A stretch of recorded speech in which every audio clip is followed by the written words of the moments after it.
사랑합니다. 우리 옆에 분과 한번 눈을 맞추시면서 사랑합니다. 가벼운 목례로 또 눈인사로 인사하겠습니다.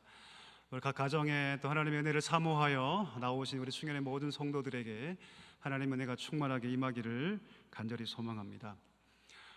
여러분, 사람이라면 누구나 가지고 있는 두 가지의 의문점이 있습니다. 첫 번째는 무엇이냐면 과연 죽음 이후에 어떻게 될 것인가의 문제입니다. 사람에게서 죽음은 사실 멀리 있지 않죠. 아주 가까이 우리 주위에 있습니다. 사랑하는 가족들이 혹은 친구가 갑작스럽게 세상을 떠날 때뿐 아니라 연일 언론을 통해서 보도되는 사건 사고를 통해서 죽음이 우리 삶 가까이 있다는 것을 우린 경험하고 있습니다. 그래서 사람들은 죽음 이후에 과연 어떻게 될 것인가에 대해서 궁금해합니다. 더 나아가서 그렇다면 내가 사랑했던 가족들, 내 친구들, 그들은 또 어떻게 될 것인가? 죽음 이후에 우리는 그들을 만날 수 있을까? 이런 의문도 가지고 있습니다. 이뿐만이 아니죠. 두 번째 의문은 무엇이냐면 과연 세상이 종말을 맞이할까? 그리고 과연 세상이 종말을 맞이한다면 그때는 어떤 일이 일어날까? 이런 의문을 가지고 있습니다. 기독교에서 말하듯, 성경이 말하듯 과연 마지막에 최후의 심판이라는 것이 있을까? 과연 그것이 사실이라면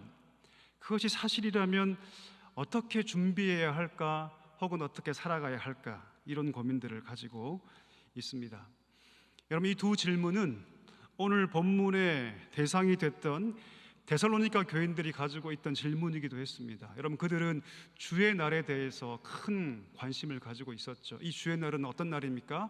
예수님께서 재림하시는 날입니다.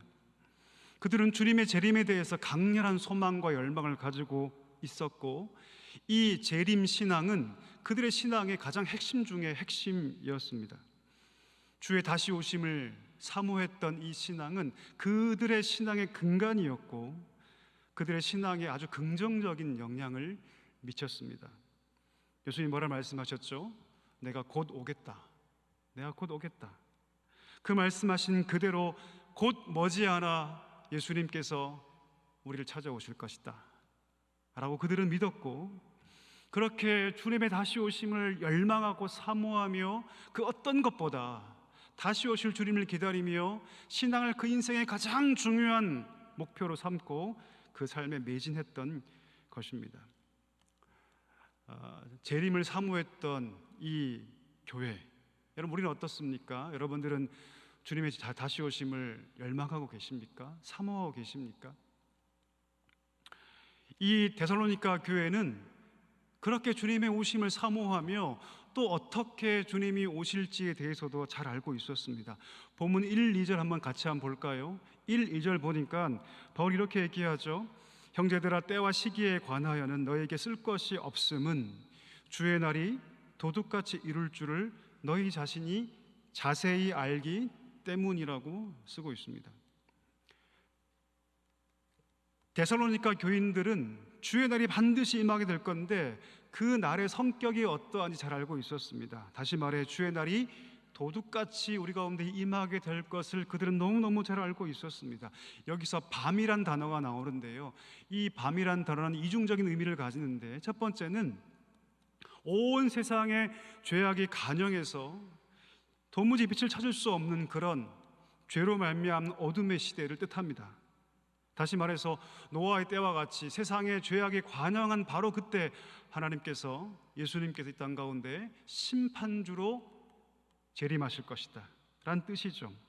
그 외에도 구약적 맥락에서 이 밤을 살펴보면 구약적 맥락에서는 이 땅에 오실 메시아가 심판하실 시간적인 때, 그것을 밤으로 지칭하거든요. 대표적인 본문이 아모스 5장 18절과 20절이죠. 제가 한번 읽어보겠습니다.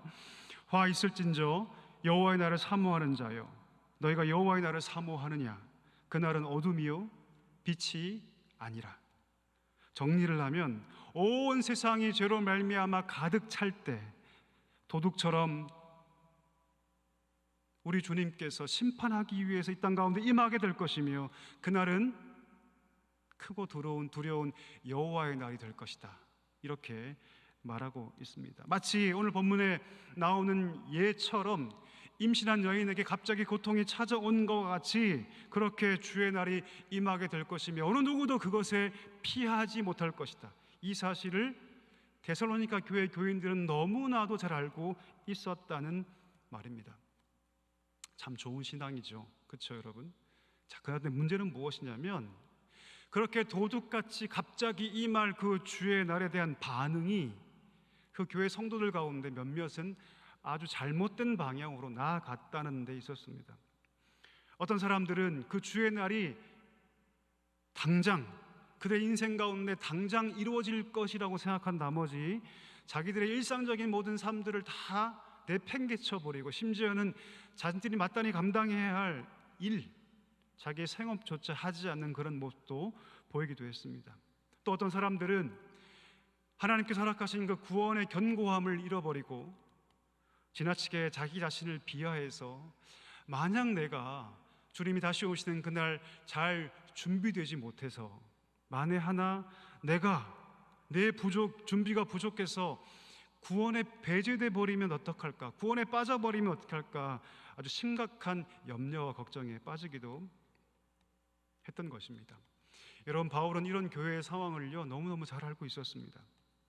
그들은 한편으로 주님을 너무너무 사모했습니다. 고난과 어려움과 박해가 있는 그 상황 속에서 주의 날을 사모하며 열심히 신앙생활했지만 또 어떤 이들에게서는 그 날이 두려움의 날이었습니다. 행여 나의 신앙이 부족해서 연약해서 혹시 하나님의 그 구원에서 빠지는 것은 아닐까? 자, 이런 상황 속에서 바울은 단호하게 이렇게 얘기합니다. 뭐라고 얘기합니까?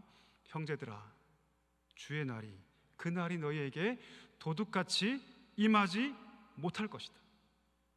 이렇게 얘기하고 있습니다. 조금 이해가 되지 않지 않습니까? 분명히 앞절에는 뭐라고 얘기합니까? 주의 날이 도둑같이 너희 가운데 임할 것이라고 말하는데 왜 바울은 특별히 성도들에게는 그렇게 임하지 않을 것이라고 말하는 것일까요? 이것은 여러분, 우리가 도둑에게 피해를 당하는 그런 상황을 우리가 가정해 보면 쉽게 이해가 됩니다. 혹시 사시면서 한 번쯤 도둑에게 피해를 당한 적이 있으십니까? 네, 있으실 분 계실 거예요. 언제 도둑을 당합니까, 여러분? 피해를 당합니까? 두 가지 상황에서 보통 도둑에게 피해를 입죠. 첫 번째, 밤에, 주로 밤에 여러분 도둑에게 피해를 당합니다. 왜 밤에 보통 도둑에게 피해를 당합니까? 모두 다 자고 있기 때문이죠. 그것도 밤에, 한밤에 예고 없이 도둑이 찾아오기 때문입니다. 예기치 않게 뜻하지 않게 갑자기 오기 때문에 피해를 당하죠. 만약 도둑이 예고를 한다면 피해를 당할까요? 당하지 않죠.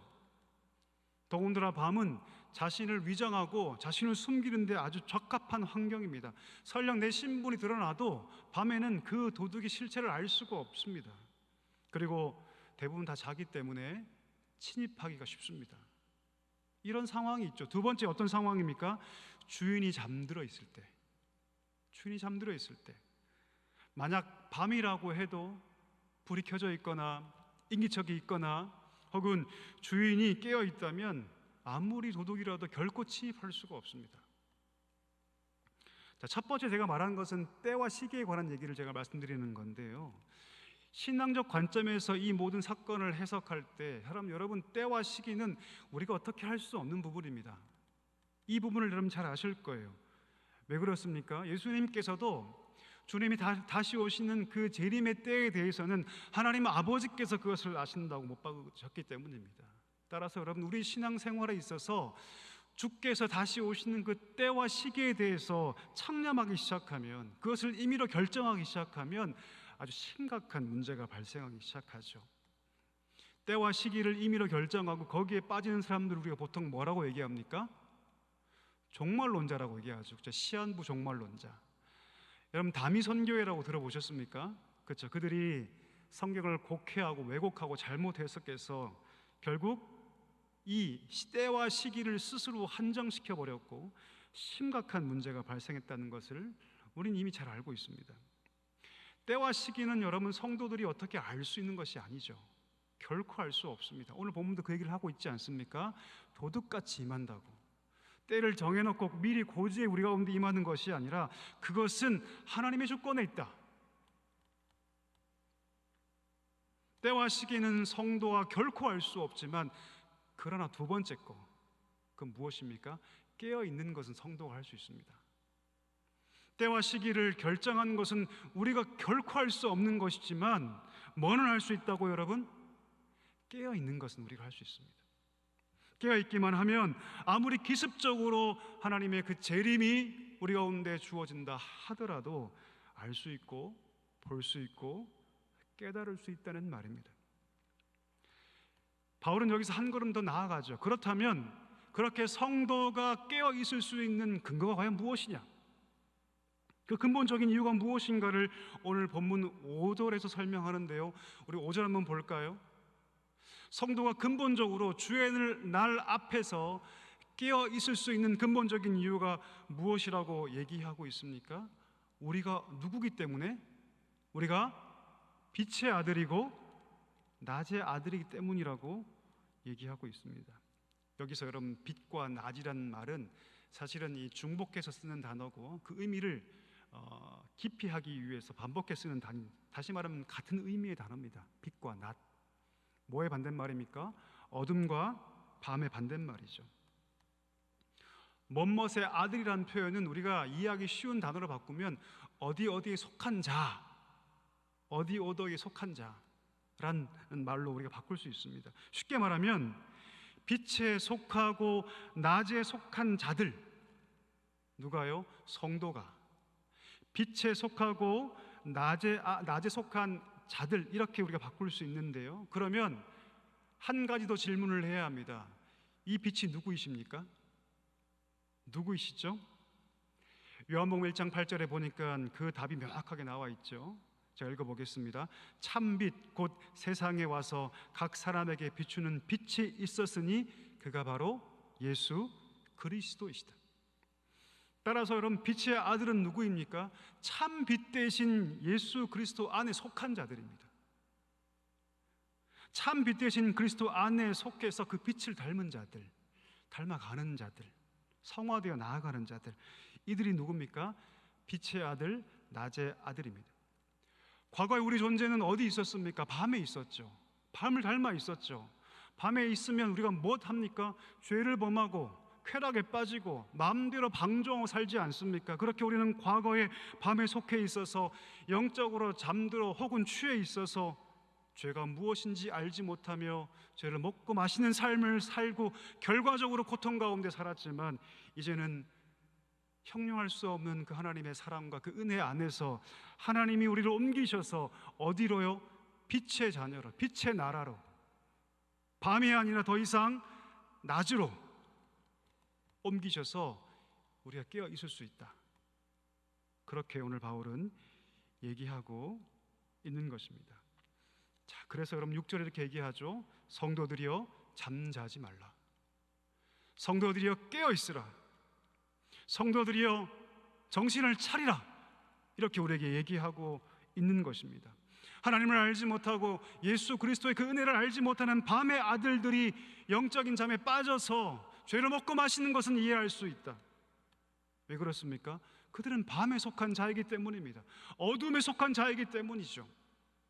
그러나 하나님의 은혜를 알고 하나님의 거룩한 손 안에서 빛의 나라, 빛의 자녀로 옮겨진 자가 그렇게 사는 것은 이해할 수 없다고 오늘 바울은 우리에게 얘기하고 있는 것입니다. 여러분 7절 한번 볼까요? 7절에 보시면 바울은 특별히 밤에 일어나는 두 가지 일을 설명하는데요, 첫 번째 무엇입니까? 자는 것입니다. 두 번째 무엇입니까? 취하는 것이죠. 여러분, 자는 것과 취하는 것은 사실 깊은 관계에 있습니다. 보통 정상적인 건강한 삶을 사는 사람들은 밤에 뭐 합니까? 보통 잠을 자시죠. 그렇죠? 잠을 주무시죠. 잠을 자지 않는 사람들은 보통 뭐 합니까? 밤에 놀죠. 그렇죠? 놉니다. 이 취한다는 게 노는 거거든요. 보통 잠을 자는 것과 술에 취하는 것, 그것이 주로 밤에 일어납니다. 성도라 칭하는 자가 마치 밤에 속한 자처럼 깨어있지 못하고 영적으로 잠이 들어서 하나님께서 허락하신 그 구원에 합당한 삶을 잃어버리고 그 열정도 다 식어버리고, 주님 분명히 우리 가운데 다시 오신다고 말씀하셨는데, 다시 오셔서 내 인생을 샘하실 거라고 말씀하고 계시는데, 주님의 다시 오심에 대한 1%의 자각도 없이, 감각도 없이 그냥 이 땅에서 쾌락을 추구하며 즐거움을 추구하며 그렇게 살아간다면, 오늘 바울은 뭐라고 얘기합니까? 정신을 차리라, 잠을 깨라, 일어나라, 이렇게 우리 가운데 말씀하고 있는 것입니다. 사랑하는 성도 여러분, 이쯤에서 우리 자신에게 질문할 수 있어야 합니다. 여러분 지금 깨어 계십니까? 아니면 주무시고 계십니까? 어떻습니까? 우린 지금 깨어 있습니까? 아니면 자고 있습니까? 하나님께서 어두움과 밤에 속했던 우리를 사랑해 주셔서 그 빛이 무엇인가를 알려주셨고, 우리를 낮 가운데 걸어가게 우리를 세워주셨습니다. 사도 요한이 이것을 잘 설명하고 있죠. 요한일서 2장 8절에서 뭐라고 얘기합니까? 죽을 우리 인생의 어둠이 다 지나가고 참 빛이 비쳤다, 이렇게 얘기하고 있는데, 하나님의 거룩한 손을 가지고 우리를 친히 옮겨주셨는데, 우리를 흔들어 깨워주셔서 빛이 무엇이고 깨어있는 것이 무엇인가를 알게 해주셨는데, 우리는 너무나도 쉽게 영적인 잠에 빠지려고 하는 것은 아닙니까? 빛의 자녀답게 깨어있지 못하고, 마치 내 삶이 밤의 자녀인 양 밤속에 속하여 죄를 먹고 마시면서 하나님의 뜻과는 상관없는 오로지 나의 뜻, 내 쾌락, 내 즐거움, 나의 만족, 자아 실현, 자아 성취, 내가 원하고 바라는 것, 그것만을 가지고 내 삶을 채우고 있지는 않느냐 하는 것입니다. 만약 우리 삶이 그렇다면 우리가 어떻게 해야 합니까? 여러분, 깨어나야 합니다. 정신을 차려야 합니다. 일어나야 합니다. 하나님께서 우리를 빛 가운데 거하게 해주셨으니, 밤이 아니라 더 이상 낮에 거하게 해주셨으니, 이제 우리가 깨어나야 한다는 것이죠. 자, 그렇다면 한 가지 더 질문해야 합니다. 여러분, 깨어있다는 것이 어떤 뜻입니까? 전 두 가지로 오늘 함께 여러분과 나누기를 원하는데요, 깨어있는 그 첫 번째는 무엇이냐면, 내가 어떤 존재인가를 다시금 기억하는 것입니다. 내가 누구입니까? 우리가 어떤 존재입니까? 우리는 보배로운 예수 그리스도의 그 핏값이 지불된 존재들입니다. 아멘이십니까? 하나님의 은혜를 받은 자들이죠. 어둠의 자녀에서 빛의 자녀로 옮겨진 자들입니다. 이것을 깨닫는 것이 깨어남의 시작입니다. 구원에 합당한 삶에서 멀어지고 열정이 식어지고 내 신앙이 고착화되어 형식화되고 그냥 주일날 나와서 예배드리고 직분 감당하는 것으로 내 신앙이 전부라고 생각하는 분들이 계시다면 깨어나야 합니다.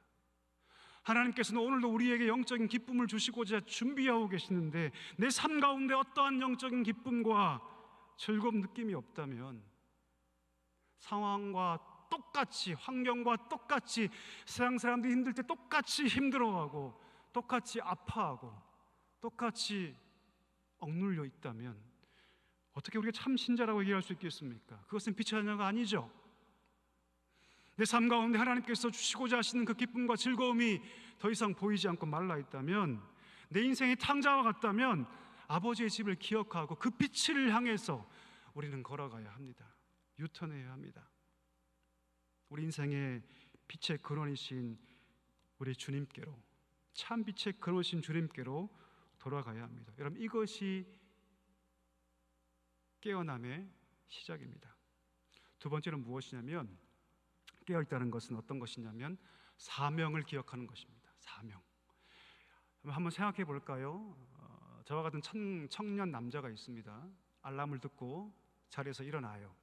화장실과 세수도 합니다. 옷도 갈아입습니다. 그리고 무엇인가 떠날 채비를 하는 것 같은데 다시 침대 곁에 앉아서 자지는 않는데, 잠을 자지는 않는데 침대에 앉아서 시간이 아무리 가도 아무것도 하지 않습니다. 멍하니 그냥 허공망응시하고 있습니다. 여러분, 그 사람 지금 깨어 있습니까? 자고 있습니까? 깨어 있죠, 그렇죠? 잠자는 거 아닙니다. 그러나 여러분, 그 깨어 있는 것이 무슨 의미가 있습니까? 아무런 의미가 없습니다. 따라서 깨어 있다는 것은 반드시 그 다음의 삶을 전제로 합니다. 무슨 말이냐면, 깨어나서 반드시 어디로 가야 한다? 사명의 자리로 가야 한다는 뜻입니다. 보면 8절 한번 볼까요? 8절에 보면 바울은 잠자는 성도를 향해서 뭐라 말합니까? 일어나라, 깨어라, 정신을 차리라 라고 말한 다음에 그 다음에 그가 할 것을 설명합니다. 8절 한번 읽어볼까요? 같이 시작. 우리는 낮에 속하였으니 정신을 차리고 믿음과 사랑에 호심경을 붙이고 구원의 소망의 투구를 쓰자. 8절은 비로소 잠에서 깬 그가 누구인가를 얘기해 주는데 그가 누구입니까? 군인입니다. 군인. 알고 봤더니 그는 군인이었어요, 여러분. 전쟁을 감당해야 할 군인이었던 것이죠. 군인들이 전쟁 가기 전에 반드시 뭘 입습니까? 갑옷 입죠. 그와 똑같이 영적 전쟁을 감당해야 할 너희여, 성도들이여, 무엇을 입으라? 믿음과 사랑의 호심경을 붙이라. 더 나아가서 구원의 확신의 투구를 쓰라. 종말에 가까울수록 더 극렬해지는 영적 전쟁 가운데 너희를 보낼 테니 너희를 보호할 수 있는 믿음과 사랑과 소망으로 뭐하라? 무장하라. 두려워하지 말아라. 결국 너희는 나와 함께 있게 될 것이다. 결국 너희는 하나님의 집에 영원히 거하게 될 것이니 두려워하지 말고 내가 이 땅에서 감당하라 하는 그 영적 전쟁을 반드시 감당하라. 하나님 이렇게 오늘 우리에게 말씀하고 있는 것입니다. 사랑하는 충현의 모든 성도 여러분, 여러분의 삶의 자리에서 영적 전쟁 잘 감당하고 계십니까? 누구나에게 영적 전쟁이 다 있습니다. 저 같은 목회자는 목회자로서의 영적 전쟁, 평신도는 평신도로서 영적 전쟁이 다 있습니다. 병상에 누워있는 아픈 환우들, 성도들, 그들에게 영적 전쟁이 없을까요? 그렇지 않습니다. 여러분, 거기 영적 전쟁이 분명히 있습니다. 그 약해진 몸을 통해서 사단은 더 강력하게 공격해 오죠. 그 병상에서 하나님의 말씀과 은혜를 붙잡고 내 마음의 고통과 근심과 걱정이 지배하지 못하도록 그리스도의 평강이 그 마음 가운데 넘치도록 싸워야 합니다. 그러니 그 병상이 어느 현장보다 더 깊은 영적 전쟁이죠. 제가 예전에 사역할 때 오랫동안 몸이 아프셔서 거의 대부분의 시간을 휠체어에 보내신 분이 계셨어요. 그분이 결국 몸이 아파 소천하셨습니다. 온 유족들과 함께 위로 예배를 드리면서 제가 이 말씀 전했습니다. 나는 선한 싸움을 싸우고 나의 달려갈 길을 마치고 믿음을 지켰으니 의의 면류관이 내게 예비되었다. 잘하는 말씀이죠. 제가 이렇게 말씀드렸습니다. 바울이 평생 싸우라 하신 그 선한 싸움을 싸운 것처럼 그 권사님도 그 휠체어 위에서 선한 싸움을 싸우셨습니다. 그리고 최선을 다해 감당하셨고 하나님이 그것을 인정하시고 기뻐하실 것입니다. 장례가 다 끝난 다음에 따님이 저를 찾아왔어요. 그리고 이렇게 얘기해 주셨습니다. 너무 감사하다고. 그리고 저희 어머님이 너무 기뻐하실 것 같다고. 여러분, 우리 각자에게 각자 하나님 주시는 싸움이 다 있습니다. 잘 감당하고 계십니까? 어떻습니까? 우리가 영적 전쟁 감당할 때 하나님 어떻게 하실까요? 그냥 두실까요? 아닙니다. 함께 하세요. 우리 힘이 약해질 때 하나님이 함께 하십니다. 찬송가 356장 3절 제가 한번 읽어볼게요. 내 영의 원수 이길 힘을 누가 주시랴? 그 악한 마귀 정복하니 구주 예수라. 나의 영혼 싸울 때 주 나의 대장 되시사 나를 인도하소서. 말씀을 맺겠습니다. 사랑하는 성도 여러분, 잠자지 않고 깨어나기를 간절히 소망합니다. 우리는 어둠의 자녀가 아니기 때문이죠. 밤에 거할 자녀가 아니기 때문이죠. 하나님께서 그 보배로운 피를 흘리게 하셔서 우리를 빛의 자녀로 삼아 주셨다면 빛 가운데 깨어 있어야 합니다. 빛 가운데 걸어가야 합니다. 바라기는 잠자고 있다면 이제 깨어나셔서 우리가 군사임을, 우리가 병사임을, 우리가 군인임을 깨닫고 하나님께서 각자의 삶에 싸우라 말씀하시는 그 자리에서 힘을 다해 영적 전쟁 감당할 수 있는, 주님 부르시는 그날까지 감당할 수 있는 우리 모두가 될 수 있기를 주의 이름으로 간절히 축원합니다. 우리 기도하도록 하겠습니다. 은혜가 풍성하신 하나님, 잠자는 영혼들을 깨워주시고 우리가 누구인지를 다시금 깨닫고 은혜의 자리로 돌아와 하나님 우리를 영적인 병사로, 군사로, 군인으로 세우셨사오니 주님 부르시는 그날까지 하나님의 힘을 힘입고 싸워 승리하여 하나님께 영광을 돌리는 우리 모든 삶이 되게 하여 주옵소서. 예수님의 이름으로 기도하옵나이다. 아멘.